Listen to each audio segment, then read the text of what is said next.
வணக்கம், good morning, happy morning, wonderful morning. வாழ்க்கையில் கம்பெனியாக இருக்கட்டும், ஆட்களாக இருக்கட்டும், நம்ம பண்ணுறது வேலை செய்யலைன்னா நம்ம பப்ளிக் வியூலேருந்து டிசிப்பியர் ஆகிட்டு ஒரு வருஷம் 2 வருஷம் ஒர்க் பண்ணி நம்ம பண்ணுற வழி ப்ராசஸ் எல்லாத்தையும் மாற்றிட்டு ஃப்ரெஷ்ஷாக திரும்பி வேர்ல்டை ஃபேஸ் பண்ணிங்கன்னா மோர் சக்ஸஸ்ஃபுல்லாக இருப்பீங்க.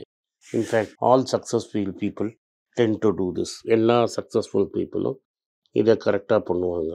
ஏன்னா உலகத்துலேருந்து வெளியில் போயிட்டு அவங்க மேலேயே ஃபோக்கஸ் பண்ணி ஒரு லேசர் ஃபோக்கஸ் மீனிங்ஃபுல் கோலை சேஸ் பண்ணி அதை ரியாலிட்டி ஆக்குவாங்க. இது பல பேர் பண்ணியிருக்காங்க. ரொம்ப ஃபேமஸ் டெல் கம்ப்யூட்டர்ஸ்னு ஒரு கம்பெனி இருக்குது. மைக்கேல் டெல்லுன்னு நடத்துகிறாரு. அந்த கம்பெனி என்னாச்சுன்னா ஒரு ரிசல்ட்டில் ரொம்ப சரியாக வராமல் இருந்தது.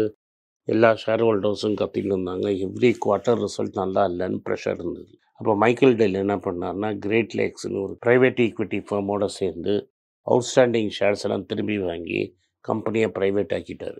ஒன்ஸ் கம்பெனி ப்ரைவேட் ஆகிடுச்சுன்னு அதோட ரிசல்ட்ஸு எவ்ரி குவார்ட்டர் வெளில சொல்லணுங்கிறது அவசியம் கிடையாது. பப்ளிக் வியூலே அந்த கம்பெனி வெளில போயிடுச்சு. ஒரு 3-4 வருஷம் ப்ரைவேட் கம்பெனியாக ஒர்க் பண்ணி எல்லாம் சரியாகி திரும்பி ரிசல்ட்ஸ் நல்லா வந்தோடனே அந்த கம்பெனி திரும்பி லிஸ்ட் ஆகி ரொம்ப சக்ஸஸ்ஃபுல்லாச்சு. இதே இப்போ நீங்கள் இந்தியன் டீமில் குல்தீப் யாதவ் எடுத்திங்கன்னா, குல்தீப் ஒரு ரொம்ப ஸ்லோவாக போடுறான், பேஸ் இல்லை, அப்புறம் அந்த ஸ்பின்னை ஈஸியாக கண்டுபிடிச்சிடுறாங்க அப்படின்னு சொன்னபோது குல்தீப்பு இந்தியன் டீம்லேருந்து ட்ராப் ஆன அப்புறம் ஒரு வருஷம் ப்ரைவேட்டாக வேலை செஞ்சு ரன்னப்பெல்லாம் மாற்றி ஸ்பீடை இம்ப்ரூவ் பண்ணி திரும்பி ஒரு நியூ பவுலராக வரான். அதுக்கப்புறம் திரும்பி இப்போ ரொம்ப சக்ஸஸ்ஃபுல்லாக ஆகிட்டு வரான். இது மாதிரி பல பேர் வெளில போய் ட்ரெயின் பண்ணிட்டு திரும்பி உள்ளே ரொம்ப சக்ஸஸ்ஃபுல்லாக இருக்காங்க. அந்த சமயத்தில் என்னெல்லாம் பண்ணலாம், வெளியில் இருக்கிறத ஃபிட்னஸ் எழுதுறது, சோஷியல் மீடியாவில் இருக்கிறது, ஆந்த்ரப்ரனர்ஷிப்பு, இதெல்லாம் பார்த்து நீங்கள் ரிலாக்ஸ்டாக இருக்கலாம்னு சொல்கிறாங்க. அதாவது நம்மளோட சைக்காலஜிங்கிறது டிஸ்ட்ராக்ஷன்ஸ்னால ஆக்சுவலைசேஷன், டிரான்சிடென்ஸ் இதெல்லாம் எதிர்பார்க்கும். அதனால் மற்றவங்க நம்மளை பெட் பண்ணணும், நல்லா இருக்கணுங்கிறத பார்க்கும். பப்ளிக்காக கிரிட்டிசைஸ் பண்ண வந்தால் நம்மளால் தாங்க முடியாது. அதனால் பப்ளிக் வியூவில் இருக்கிற டிஸ்ட்ராக்ஷன் உங்களோட லாங் டேர்ம் ஃபோக்கஸை மாற்றி விடும். ஸோ நீங்கள் வெளில போயிட்டு உள்ளே வரச்ச என்ன பண்ணணுங்கிறத பற்றி இன்றைக்கி நான் பேசலான்னு நினச்சேன். ஃபஸ்ட்டு 12 ரூலுக்கு மேலே இருக்குது. இந்த சாப்டரில் இந்த வீடியோவில் எவ்வளோ பண்ண முடியும்னு. ஃபஸ்ட்டு லைஃப்பில் என்ன உனக்கு வேணாங்கிறத தெளிவாக தெரிஞ்சுக்கங்க. எது வேணும் எது வேண்டான்னு. நான் பல தடவை உங்கள்கிட்ட பேசின மாதிரி சார்லி மங்கரோட இன்வெர்ட் பிரின்சிபல் எடுத்துக்கோங்க. இன்வெர்ட் பிரின்சிபல்னால் ப்ராப்ளம்லேருந்து சொல்யூஷன் கொடுத்துக்கு பதில் சொல்யூஷன்லேருந்து ப்ராப்ளம் போடுது.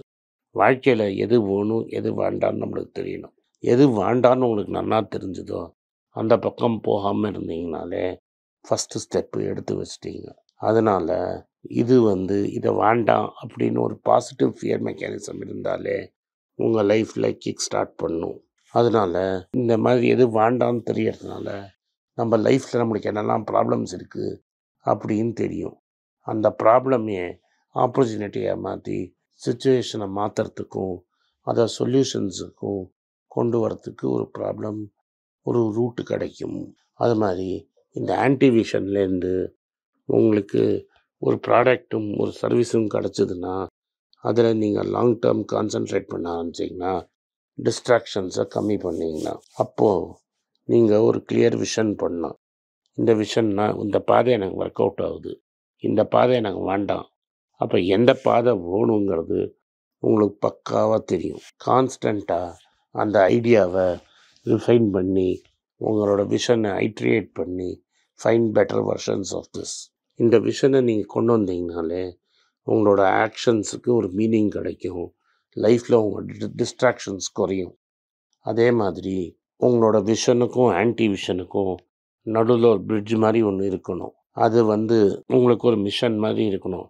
நம்ம இந்த ரோட்டில் போகிறச்ச ஆன்டி பிரிட்ஜ் பக்கம் திருப்பிடக்கூடாது, கரெக்டான சைடில் திருப்பணும்னு நம்ம கேர்ஃபுல்லாக இருக்கணும்.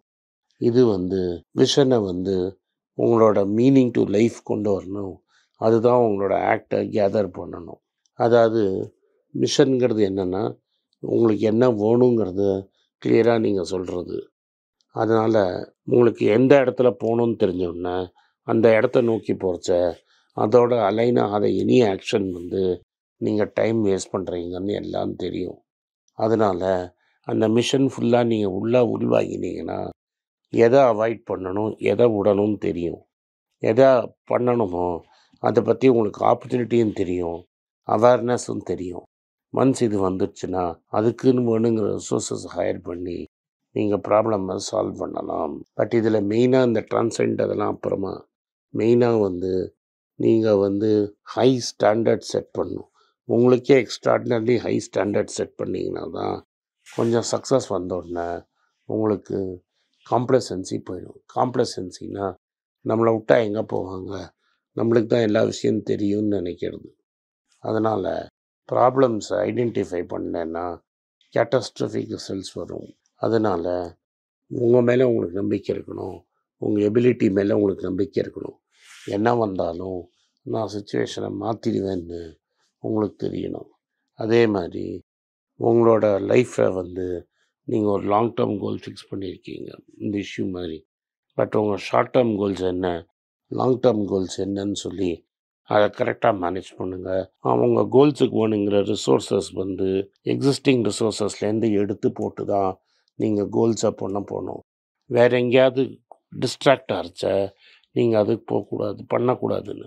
இப்போ நான் சொல்கிறேன், உங்கள் லாங் டேர்ம் கோல்ஸுக்கு உங்களுக்கு புஸ்தகம் வாங்கணும்னா உங்கள் எக்ஸிஸ்டிங் ரிசோர்ஸஸ்லேருந்து எடுத்து போடுங்க. உங்கள் லாங் டேர்ம் கோல் போது நான் எங்கேயாவது வெக்கேஷன் போகிறேன், ஐஃபோன் வாங்குறேங்கிறதுக்கு ரிசோர்ஸஸ் எடுத்து போடாதீங்க. இதை தான் டிஸ்ட்ராக்ஷன்னு சொல்கிறேன். அதனால் பிக் கோல்ஸுங்கிறது வந்து நம்ம போகிற டைரக்ஷன் கரெக்டானு பார்க்கணும். சின்ன கோல்ஸுங்கிறது சின்ன சின்ன கிளாரிட்டியை வாங்கணும். ரைட் டவுன், அதாவது போக போக உங்கள் கோல்ஸை உங்களால் அட்ஜஸ்ட் பண்ண முடியணும். இந்த கோல்ஸுங்கிறத டான்ஜிபிள் ப்ராஜெக்ட்ஸாக பண்ணணும். அந்த ப்ராஜெக்ட்ஸுக்கு டெட்லைன் வைக்கணும். டெட்லைன் இல்லைன்னா நீங்கள் சக்ஸஸ்ஃபுல்லாகவே இருக்க முடியாது. அதே மாதிரி உங்கள் லேக் ஆஃப் நாலேஜு உங்களோட எக்ஸ்போஸ் பண்ணிக்கணும் உங்களுக்குள்ளேயே. இந்த லேக் ஆஃப் நாலேஜ் எக்ஸ்போஸ் ஆனால் தான் உங்களால் புதுசாக நாலேஜை கெயின் பண்ண முடியும், நாலேஜை தேடி போக முடியும். எனக்கே எல்லாம் தெரியும்னு நீங்கள் நினச்சிங்கன்னா டெஃபினட்டாக லைஃப்பில் சக்ஸஸ்ஃபுல்லாகவே இருக்க முடியாது. நன்றி, வணக்கம். இந்த வீடியோ உங்களுக்கு பிடிச்சிருந்ததுன்னா இந்த வீடியோவை லைக் பண்ணுங்கள், எங்கள் சேனலை சப்ஸ்கிரைப் பண்ணுங்கள், பெல் நோட்டிஃபிகேஷன் தட்டுங்க. இந்த வீடியோவை முடிஞ்சால் சொந்தக்காரங்களுக்கும் ஃப்ரெண்ட்ஸுக்கும் அனுப்புங்க. நன்றி, வணக்கம். வணக்கங்க. இந்த ஃபைனான்ஸ் நியூஸை பற்றி டிஸ்கஸ் பண்ணதுக்குன்னு தனியாக ஒரு ட்விட்டர் ஐடி வச்சுருக்கோம். கீழே அந்த இதை ட்விட்டர் ஐடி வரும். என்னோடய இன்ஸ்டாகிராம் ஐடியும் கீழே இருக்கும். அதில் ஷார்ட் வீடியோஸ் வரும். ஸோ என்னை எக்ஸ்க்ளூசிவாக ஃபைனான்ஸ் விஷயத்தில் ஃபாலோ பண்ணணும்னு நினைக்கிறவங்க கீழே இருக்கிற ட்விட்டர் ஐடியும் இன்ஸ்டாகிராமையும் ஃபாலோ பண்ணுங்கள். நன்றி, வணக்கம். உங்கள் பேராதரவுக்கு மிக்க நன்றி. நான் டோட்டலாக 5 புஸ்தகங்கள் எழுதியிருக்கிறேன். 3 வந்து ஆங்கிலத்தில் எழுதியிருக்கிறேன். அதில் 2 வந்து தமிழாக மொழிபெயர்த்துருக்காங்க. ஸோ டோட்டலாக 5 புஸ்தகம் ஆச்சு.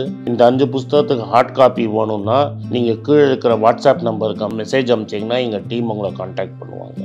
இந்த 5 புஸ்தகங்களில் 3 புஸ்தகம் வந்து கிண்டலில் இருக்குது.